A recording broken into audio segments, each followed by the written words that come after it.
question on every general's mind, wasn't it? How do you win a war that seems fundamentally unwinnable? And over the next few years, they tried some pretty different and increasingly desperate solutions. Okay, so the first big idea went something like this. If you can't punch through the front line, well, why not just go around it? The plan was to open up brand new fronts, bring new countries into the fight, and hopefully, finally, tip the scales. And just like that, what started in Europe went completely global. Australia snapped up German New Guinea. The Allies started attacking Germany's colonies all over Africa. And Japan, who was busy building its own empire, saw a perfect opportunity to grab German islands in East Asia. But the really big news was two major players officially picking a side. Now, Italy's story is a wild one. See, before the war, they were actually supposed to be on Germany and Austria-Hungary's side. But, things were a little tense, and then the Entente came along with a very tempting offer of new territory if they won. So Italy switched teams. Yep, suddenly they were best pals with their old rivals. Italy opened up a whole new front in the mountains. But I bet you can guess what happened. Just like everywhere else, it quickly turned into a brutal, grinding stalemate that lasted for the rest of the war. Meanwhile, the Central Powers got a new ally of their own, the struggling Ottoman Empire. A couple of their pro-war politicians basically went rogue, fired on Russia, and then came back and said, whoops, guess we're in the war now. It didn't go well. They tried attacking Russia, but a huge chunk of their army literally froze to death. They tried taking the Suez Canal from the British, and that failed too. And when the Allies tried to invade at Gallipoli, it turned into yet another horrific, drawn-out battle. It's also during this time, and tragically, that the Ottoman leadership blamed these failures on their Armenian population, which led to a genocide that killed 1.5 million people. So, attempt number one, total bust. Expanding the battlefield didn't work. The war was still hopelessly deadlocked. So Germany, realizing that a long war of attrition was not in their favor, decided on a brand new strategy.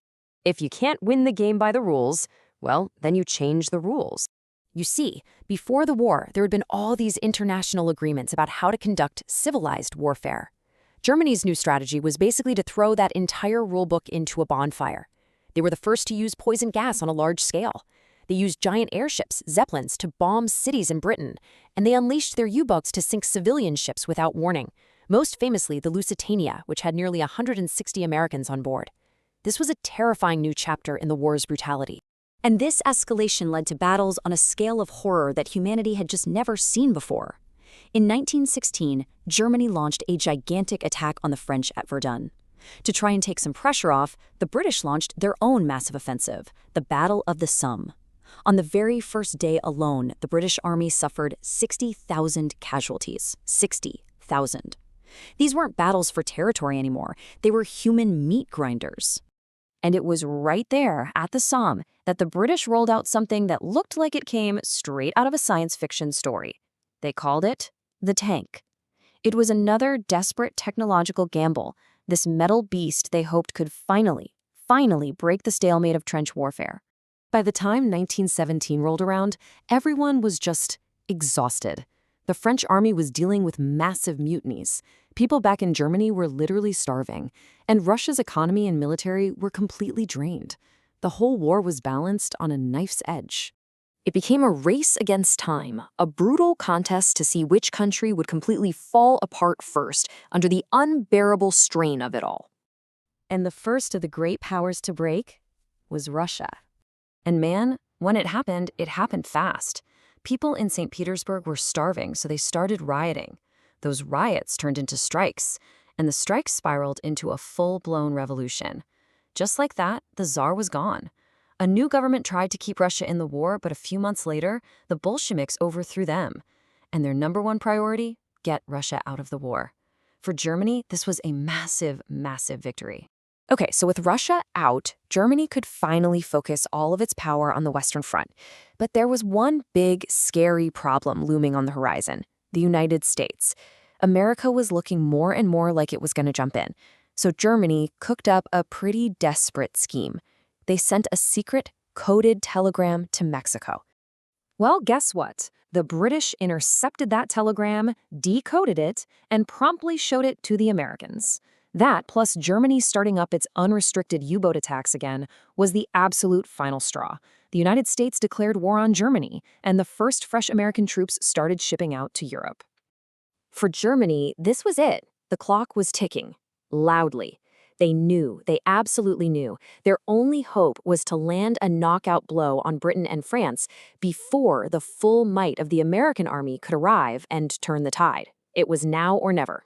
So they gathered up all their troops from the now quiet Eastern Front and launched one last, gigantic attack, the Spring Offensive.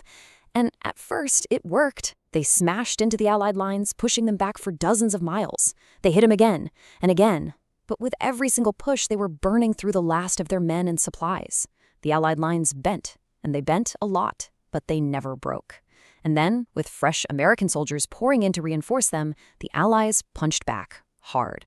And that was it. That was the final nail in the coffin. The German army was spent.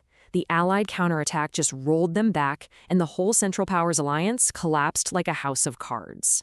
First, Bulgaria fell, then the Ottoman Empire, then Austria-Hungary, and finally, at 11 a.m. on the 11th of November, 1918, Germany signed the armistice. And all across Europe, the guns fell silent. The peace treaty that followed was incredibly harsh on Germany. They were forced to slash their military to almost nothing. They had to accept 100% of the blame for starting the war, and they were handed a bill for war damages so huge it was basically impossible to pay. But you'd think, right? After millions dead, entire empires shattered, and a whole generation traumatized, surely the world had learned its lesson. This was called the war to end all wars. It could never, ever happen again. Yeah, about that. Turns out the war to end all wars just set the stage for an even bigger one. Makes you think, doesn't it?